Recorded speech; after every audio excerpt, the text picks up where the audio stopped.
Bonjour, j'ai le plaisir de vous présenter aujourd'hui mon travail intitulé Hyperionization of Polysulfone Polyacrylonitrate Co-Sodium Methylyl Sulfonate Membrane Surface Using Layer by Layer Assembly Technique. Le plan de ce travail comporte une introduction sur les membranes de polymères, une problématique, des solutions proposées, les produits utilisés, la synthèse et caractérisation des membranes, et synthèse et caractérisation des membranes, modification de surface par la méthode de LBL, et le principe de caractérisation par la technique QCMD. Enfin, une conclusion.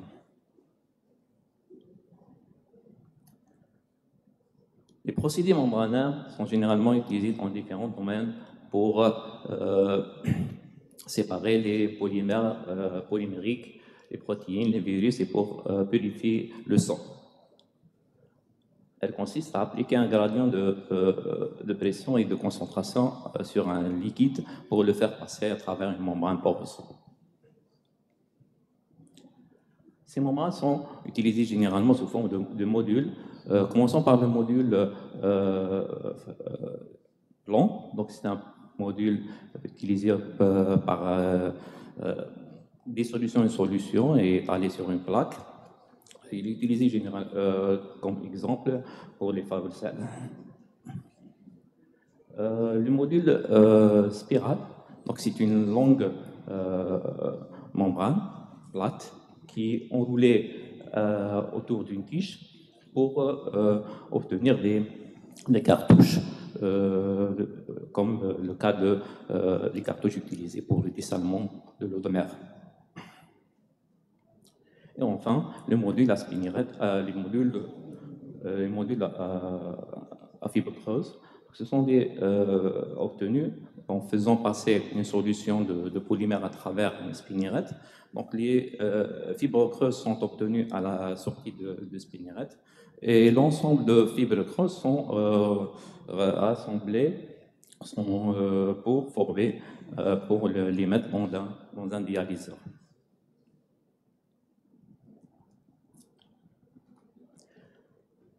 Malheureusement, ces membranes sont généralement colmatées par des solutions contenant la solution à filtrer. Donc, ce phénomène est souvent irréversible et donc il cause des réductions en flux et augmente le coût de procédés de filtration. Un autre problème rencontré aussi sur les membranes de hémodialyse, connu sous le nom de thrombose extracorporelle. Donc, il est dû à la coagulation sanguine à l'extérieur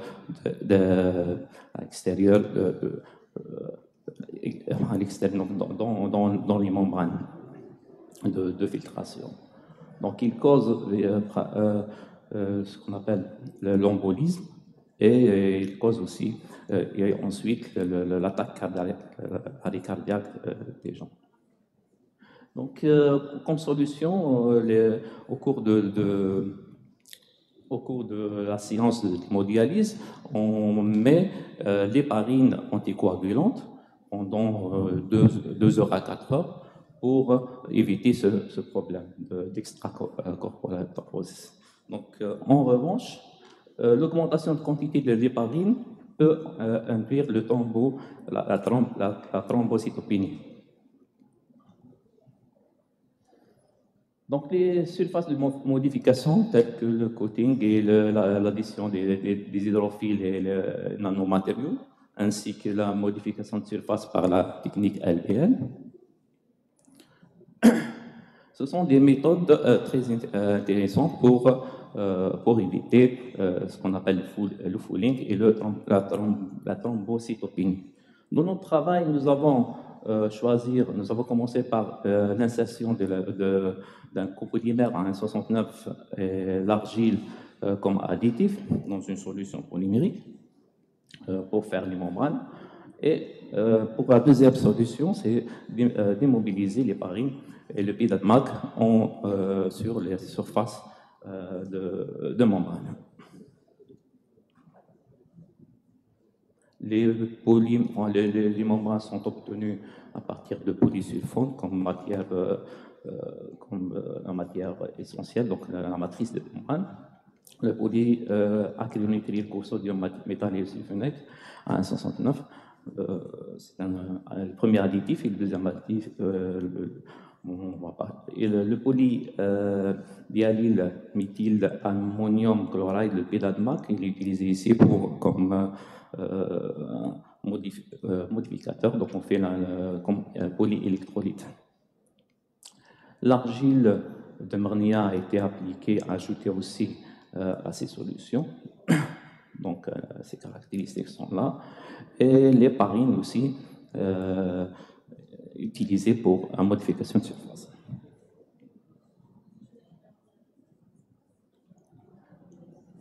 Donc, commençons par l'insertion de 1,69 et l'argile dans la solution polymérique qui a été étalée sur une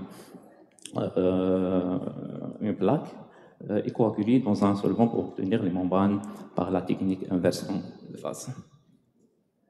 Les membranes sont caractérisées par 3 techniques. Donc, on va parler sur la première technique, le diagramme des GA pour les systèmes polysulfone argile et polysulfone argile à 1,69 montre qu'il y a possède une dégradation. Les températures de leur dégradation sont proches à celles de polysulfone seul. Et donc, la perte en poids est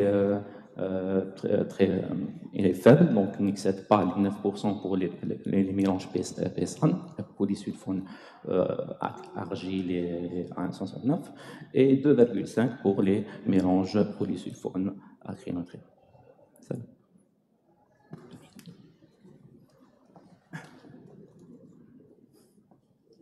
Je vais essayer d'être rapide.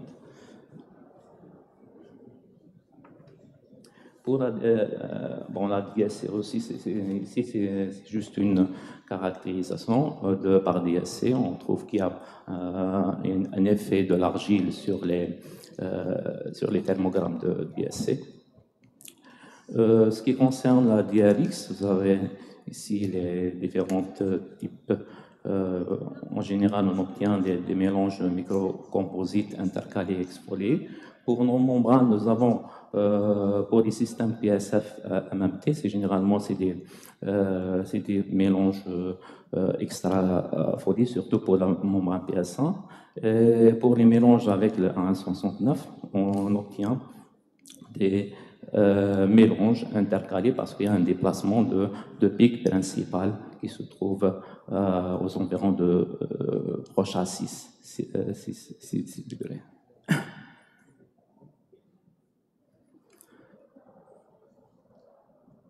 Dans la partie 2, c'est la mobilisation. La modification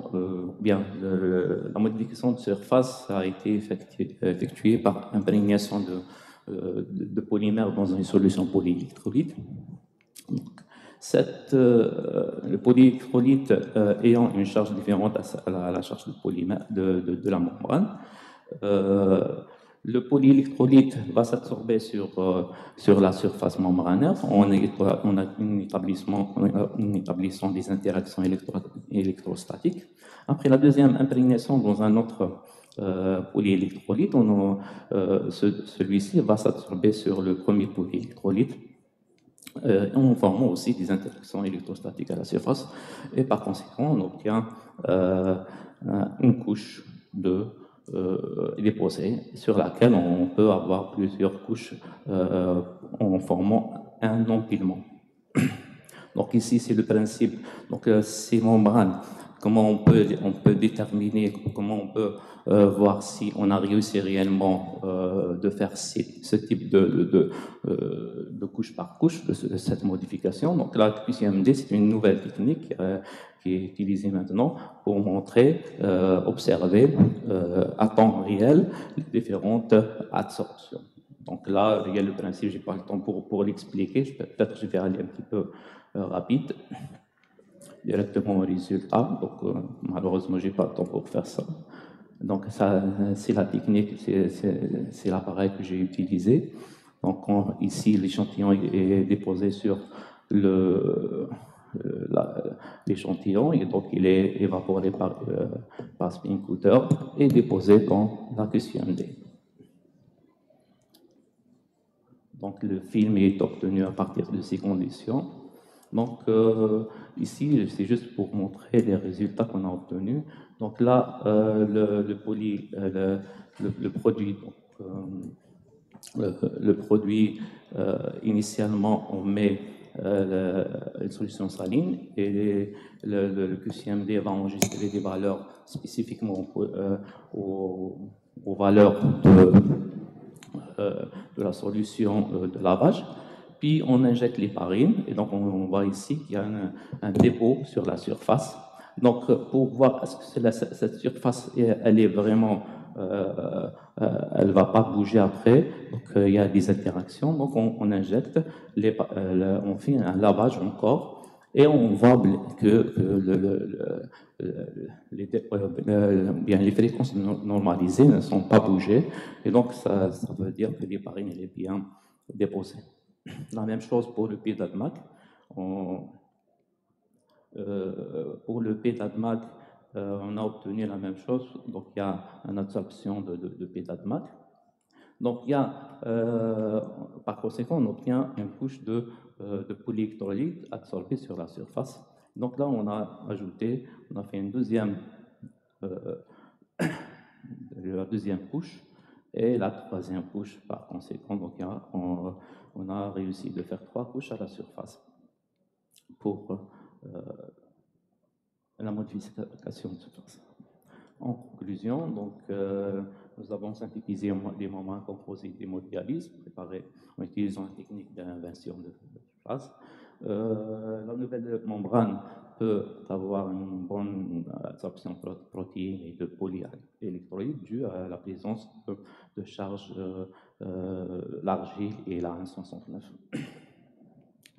Les mesures de TGA ont donné une bonne stabilité thermique et surtout pour le côté inférieur à 200 degrés Celsius, il y a une bonne thermale stérilisation des membranes. Donc, c'est le domaine de stérilisation des membranes. L'incorporation de l'argile augmente les températures de transition vitreuse, de polysulfone, et change la structure basale de l'argile. Et enfin, la QCMD technique confirme qu'on a réussi de faire 3 paires d'électrolytes sur la surface. Merci pour votre attention.